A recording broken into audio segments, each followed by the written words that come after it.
Ассалаумағалейкум қазақ елі. Тіл майданы жалғасып жатыр. Достар, осы байқадыңыздар ма? Қазақстанда егерде тек қана қазақ тілінде жазылса, онда ойбай, неге орысша жоқ? Орыстарды кемсітіп жатырмыз деп шу шығады. Міндетті түрде қазақтар қорыққаннан екі тілде жазады. Байқадыңыздар? Қазақтың дүкеніне барсаңыздар, орысша да, қазақша да. Бірақ орыс ұлты қорықпайды, тек қана орысша жазады.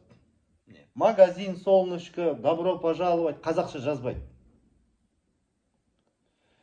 Енді өкінішке орай, тіл мәселесі қаншалықты маңызды. Осы тіл майданы басталғалы 3 жылдан асты, Ресейдің көзіне түстік, қорықты.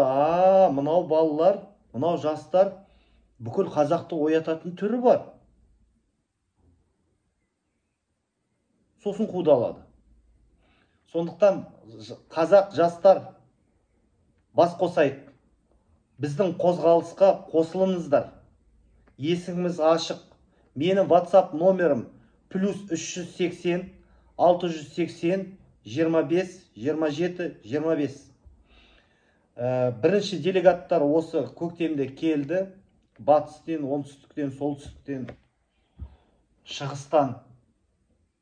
Құдай қаласа, күзде қазақ жастарын бәріңізді Анкараға шақырам. Үлкен бас қосу өткізейік. Құрылтай деген сөздің қадірі кетті ғой қазір. Сондықтан жастар дайындалыңыздар. Анкараға дейін билет, міне осы жол жас жігіттер келді. 48 мың теңге. Сол енді жастарды Инстаграм неден қарайсын. Бір бильярд ойнап, пиво ішкенге 150-200 мың кетеді. Ол ақшаға келіп, осында ұлтшылдардың бас қосып, Түркияның ұлтшылдарымен танысып, үлкен конференция өткізейік. Хабарласыңыздар, қатарымызды көбейтейік. Жастар, қазақ жастар, қосылыңыздар, есік ашық.